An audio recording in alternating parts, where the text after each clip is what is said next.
Okay, so fresh off the news that apparently Eubank Jr v Conor Benn 2 isn't happening in September.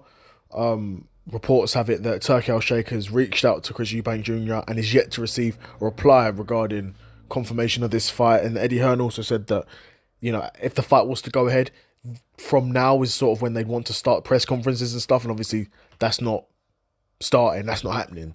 So it's looking like either that fight's not getting made at all, or it's going to be delayed, or it's not going to be on September 20th. But that being said, in my opinion, I'm okay with that because I don't think either guy needs a second fight. Of course, there's the obvious, there's the commercial side of it, there's the money making side, there's the spectacle side of it. Of course, in that perspective, of course, both guys would want the fight. But in terms of what these guys' boxing careers need, they don't need this rematch. Chris Eubank Jr. could quite comfortably, I imagine, retire after that.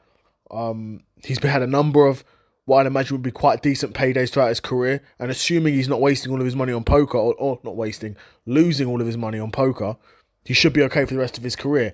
And almost similar for Conor Benn as well. Conor Benn was obviously the B-side in that fight, but Conor Benn can go down, should go back down to 147, and there's tons of interesting fights there for him now.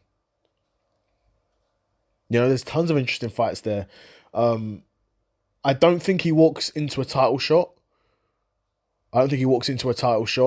Unless maybe it's for the WBC because he's ranked number 3 in WBC. So, of course, they've got Barrios v Pacquiao coming up. If Barrios wins that, then I could see a Benn v Barrios fight for the WBC world title. And again, they do that in the UK. That's a big fight because Conor Benn's got serious sort of celebrity around his name now that he had that performance against Chris Eubank Jr.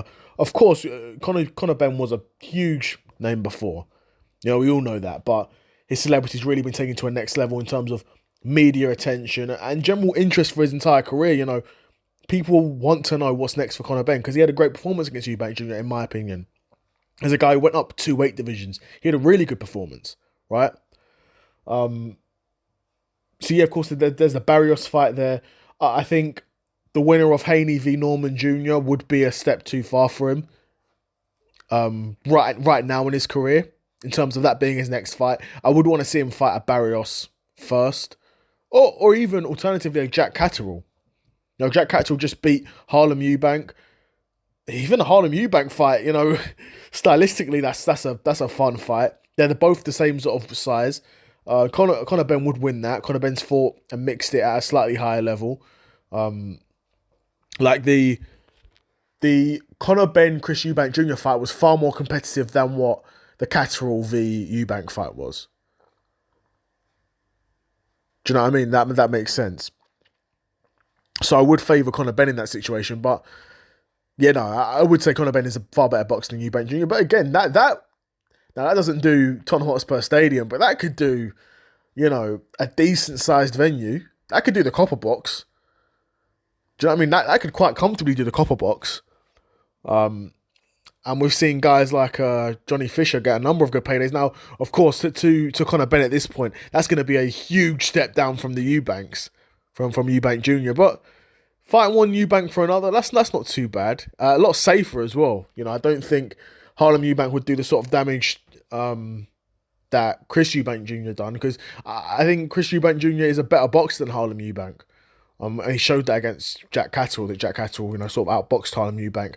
But like I said, even a Jack Catterall fight, in terms of a guy who's a former world champion, that's on the comeback, he just beat Harlem Eubank himself. That's a fight that could be on, that could be a feature fight on one of those Riyadh season cards, quite comfortably. That's a really good fight. So there's a ton of options for Conor Benn now. Even at 154, you've got Josh Kelly calling him out. I think that I do like that fight for both guys because really Josh Kelly, he's a decent sized 154, but of course he's fought at 147 for most of his career and now is starting to campaign at 154. And Conor Benn's fought at 154 before. He, of course, notably fought at 160. And he's too small for 160. He's too small for 145, but again, for a one-off big domestic fight, I don't mind that for him. But I think, looking at it, Conor Benn wants to get his career back on track and he wants to be campaigning at welterweight and potentially going for one of those world titles. But yeah, I'd be curious to know what you guys think. Do you think Conor Benn can eventually win a welterweight world title, or do you think that's just a step too much for him? But yeah, be curious to know what you guys think, and let me know in the comments below. And I'm out. Peace.